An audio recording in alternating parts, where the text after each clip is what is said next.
ಹಾಗೇರಿ ಅವರಿದ್ದಾರೆ, ಅಂಜಲಿ ನಿಂಬಾಳ್ಕರ್ ಅವರಿದ್ದಾರೆ. ಅಲ್ಲೂ ಕೂಡ ಟಫ್ ಫೈಟ್ ಅಂತ ಹೇಳಿ ಅನ್ನೋ ಸಿಗ್ತಾ ಇದೆಯಾ, ಅಥವಾ ಬಿಜೆಪಿಯ ಭದ್ರಕೋಟೆ ಅನ್ನೋ ಇತಿಹಾಸ ಟ್ಯಾಗ್ ಲೈನ್ ಆ ಕ್ಷೇತ್ರಕ್ಕೆ ಇರೋದ್ರಿಂದ ಅನಾಯಾಸವಾಗಿ ಗೆಲ್ಲೋ ಸಾಧ್ಯತೆ ಇದೆಯಾ?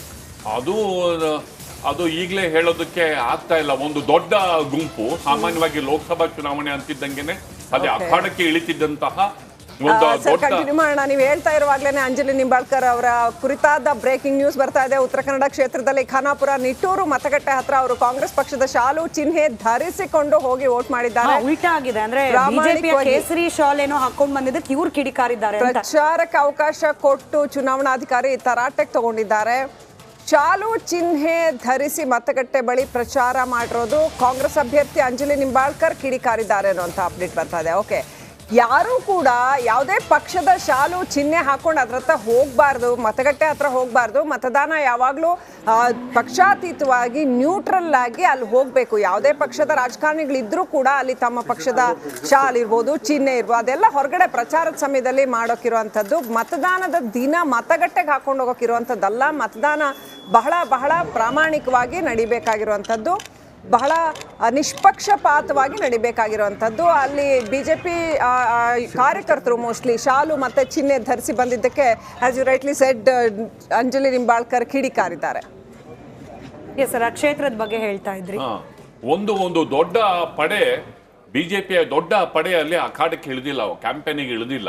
ಹೀಗಾಗಿ ಆ ಆಕ್ಟಿವ್ ಅನ್ನಿಸ್ಕೊಳ್ಳುವಂತಹ ಪಡೆಯ ಪರಿಣಾಮ ಏನಾಗುತ್ತೆ ಅನ್ನೋದನ್ನ ನಾವು ಈಗಲೇ ಅದನ್ನ ಈ ತರ ಫಸ್ಟ್ ಟೈಮ್ ಡೆವಲಪ್ಮೆಂಟ್ ಆಗ್ತಿರೋದ್ರಿಂದ ಈಗಲೇ ನಾವು ಅದನ್ನ ಅಸೆಸ್ ಮಾಡಕ್ಕಾಗಲ್ಲ. ಡಾಕ್ಟರ್ ಅನ್ಸುತ್ತೆ ಅಲ್ಲ, ಸ್ವಲ್ಪ ಪ್ರೋಗ್ರೆಸಿವ್ ಲೇಡಿ ಅನ್ನೋ ಒಂದು ಇಮೇಜ್ ಇತ್ತು ನಾನಲ್ಲಿ ಹೋದಾಗ ಸಾಕಷ್ಟು. ಅಂಜಲಿ ನಿಂಬಾಳ್ಕರ್ ಅವರ ಹಸ್ಬೆಂಡ್ IPS ಆಫೀಸರ್, ಹೀಗಾಗಿ ತುಂಬಾ ಮರಾಠ ಅವರು ಒಂದು ಆಸ್ಪತ್ರೆ ತರೋದಕ್ಕಲ್ಲಿ ಪ್ರಯತ್ನ.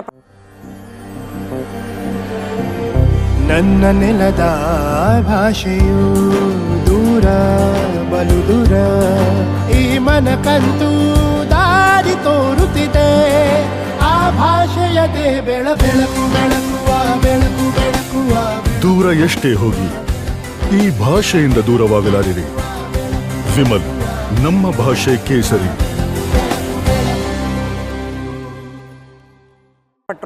ಆಸ್ಪತ್ರೆ ಈಗ ಈ ಸರಿ ಖಾನಾಪುರ ಮತ್ತು ಆಮೇಲೆ 2 ಕ್ಷೇತ್ರಗಳು ಈ ಸರಿ ಉತ್ತರ ಕನ್ನಡಕ್ಕೆ ಸೇರಿವೆ. ಈ ಸರಿ ಅವ್ರು ರೆಪ್ರೆಸೆಂಟ್ ಖಾನಾಪುರ.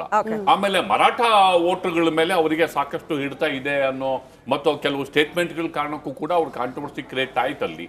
ಅವರು ಮರಾಠ ವೋಟರ್ಸ್ಗಳ ಮೇಲೆ ಅವರಿಗೆ ಜಾಸ್ತಿ ಅವರು ಅಲ್ಲಿ ಕಾಂಟ್ಯಾಕ್ಟ್ಸ್ ಎಸ್ಟಾಬ್ಲಿಷ್ ಮಾಡ್ಕೊಂಡಿದ್ದಾರೆ ಅನ್ನೋದು ನಮಗೆ ಈ ಚುನಾವಣೆಯಲ್ಲಿ ನಮಗೆ ಈ ಸರಿ ಗೊತ್ತಾಗುತ್ತೆ.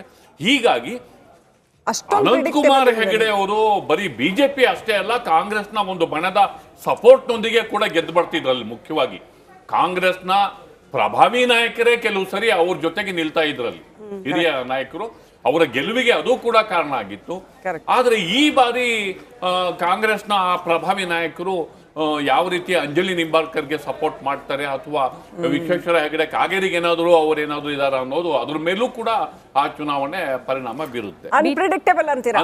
ಸ್ವಲ್ಪ ಹೇಳಕ್ ಆಗ್ತಿಲ್ಲ. ನಾವು ಸೋಷಿಯಲ್ ಇಂಜಿನಿಯರಿಂಗ್ ಬಗ್ಗೆ ಮಾತನಾಡ್ತಿದ್ವಿ. ಬಿಜೆಪಿ ಬಗ್ಗೆ ಇನ್ನೊಂದು ಆರೋಪ ಅಂತಂದ್ರೆ ಈ 14 ಕ್ಷೇತ್ರಗಳನ್ನ ಗಮನಿಸಿದಾಗ ಈದರ್ ಬ್ರಾಹ್ಮಣ ಅಥವಾ ಲಿಂಗಾಯತ ಎಲ್ಲಿ ರಿಸರ್ವೇಶನ್ ಇದೆ ಅದನ್ನು ಹೊರತುಪಡಿಸಿ ಅಂದ್ರೆ ಚಿಕ್ಕ ಪುಟ್ಟ ಸಮುದಾಯಗಳಿಗೆ ಪ್ರಾತಿನಿಧ್ಯ ಕೊಡ್ಲೇ ಇಲ್ಲ ಟಿಕೆಟ್ ಹಂಚಿಕೆ ಸಂದರ್ಭದಲ್ಲಿ ಅನ್ನೋ ಒಂದು ಆರೋಪ ಕೂಡ ಇದೆ.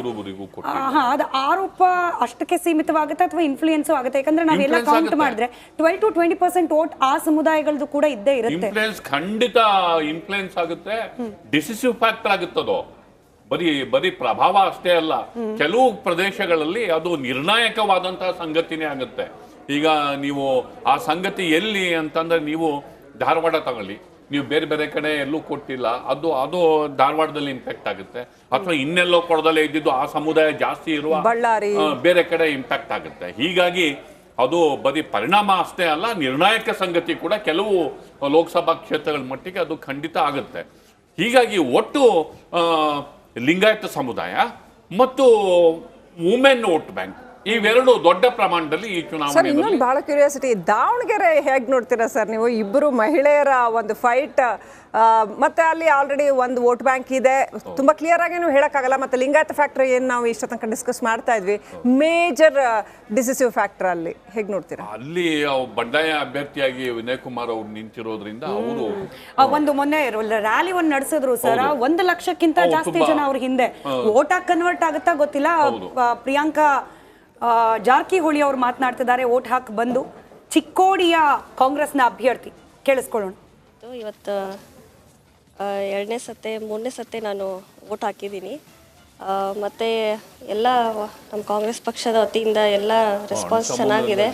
ಸೊ ನಮ್ಗೆ ಕಾನ್ಫಿಡೆನ್ಸ್ ಇದೆ. ಸೊ ಈ ಬಾರಿ ಬೆಳಗಾವಿಯಲ್ಲಿ ಕಾಂಗ್ರೆಸ್ ಪಕ್ಷ ಬರುತ್ತೆ ಅಂತ.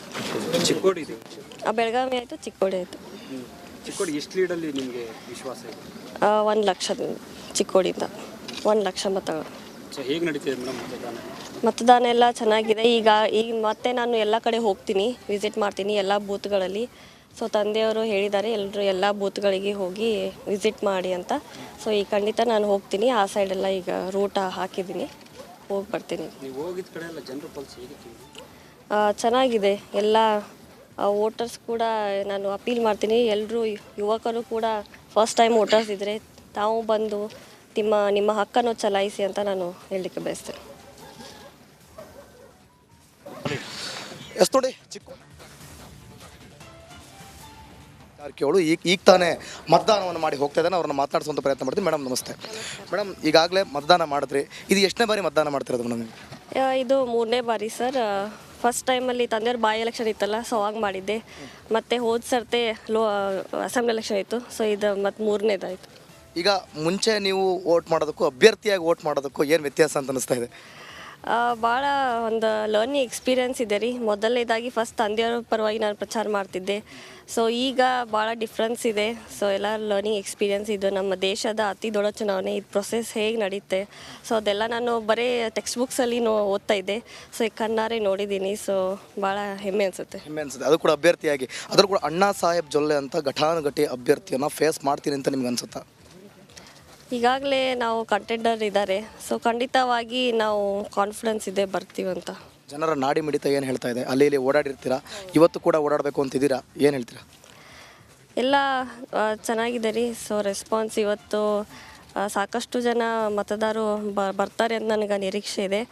ಸೊ ಅಷ್ಟು ದೊಡ್ಡ ಕಂಟೆಂಡರ್ ಅಂದರೆ ನಮ್ಗೆ ಕಾಂಗ್ರೆಸ್ ಪಕ್ಷದ ವತಿಯಿಂದ ನಾವು ಮಾಡಿದ್ದು ಅಭಿವೃದ್ಧಿ ಆಯಿತು, ಗ್ಯಾರಂಟಿಗಳು ನಮ್ಮ ಕೈ ಹಿಡಿತಾವೆ ಅನಿಸುತ್ತೆ. ಮೇಡಮ್, ಇನ್ನೊಂದು ಭಾಳ ಪ್ರಮುಖವಾಗಿ ಚಿಕ್ಕೋಡಿ ಕ್ಷೇತ್ರದಲ್ಲಿ ರಡ್ಡೇರಟ್ಟಿ ಅಂತ ಒಂದು ಗ್ರಾಮ ಇದೆ. ಅಲ್ಲಿ ಇದುವರೆಗೂ ಕೂಡ ಕೃಷ್ಣಾ ನದಿಯಲ್ಲಿ ಏನು ಪ್ರವಾಸ ಆದವರಿಗೆ ಇವತ್ತು ಕೂಡ ಶೆಡ್ ಹೌಸ್ನಲ್ಲಿದ್ದಾರೆ. ಈ ಕುರಿತಾಗಿ ರಿಪಬ್ಲಿಕ್ ಕನ್ನಡ ಸುದ್ದಿ ಮಾಡಿತ್ತು. ಅಂದರೆ ಸುಮಾರು 18 ವರ್ಷಗಳಿಂದ ಅಲ್ಲೇ ಇದ್ದಾರೆ. ಇದುವರೆಗೂ ಕೂಡ ಅವರಿಗೆ ಮನೆಯ ವ್ಯವಸ್ಥೆ, ಹಕ್ಕುಪತ್ರಗಳನ್ನು ಕೊಟ್ಟಿಲ್ಲ. ನೀವು ಒಂದು ವೇಳೆ MP ಆದರೆ ಅದರ ಬಗ್ಗೆ ಏನು ಮಾಡ್ತೀರಾ? ಖಂಡಿತವಾಗಿ ನಾವು ಈಗಾಗಲೇ ಎಲ್ಲರೂ ಸ್ಪೀಚಲ್ಲಿ ನಾನು ಹೇಳಿದ್ದೆ, ನಿಮ್ದು ಏನಾದರೂ ಸಮಸ್ಯೆಗಳಿದ್ದರೆ ಮನೆ ಕಟ್ಟೋದಾಗಲಿ, ನೀರಿಂದಾಗಲಿ, ಎಲೆಕ್ಟ್ರಿಸಿಟಿ ಆಗಲಿ, ಸೊ ಅದು ನಾವು ಖಂಡಿತವಾಗಿ ಮಾಡಿಕೊಡ್ತೀವಿ ಅಂತ ಭರವಸೆ ಕೊಟ್ಟಿದ್ದೀನಿ. ಸೊ ಖಂಡಿತವಾಗಿ ಮಾಡ್ತೀನಿ. ಗೆಲುವಿನ ವಿಶ್ವಾಸ ಇದೆಯಾ? ಖಂಡಿತ ಇದೆ. Thank you madam, thank you. Yes, ಇದಿಷ್ಟು ಪ್ರಿಯಾಂಕಾ ಜಾರಕಿಹೊಳಿ ಅವರ ಮಾತುಗಳು. ಕ್ಯಾಮ್ರಾ ಪರ್ಸನ್ ಮಧು ಜೊತೆ ಅಶ್ವಥ್ ವಿತ್ ರಿಪಬ್ಲಿಕ್ ಕನ್ನಡ, ಚಿಕ್ಕೋಡಿ.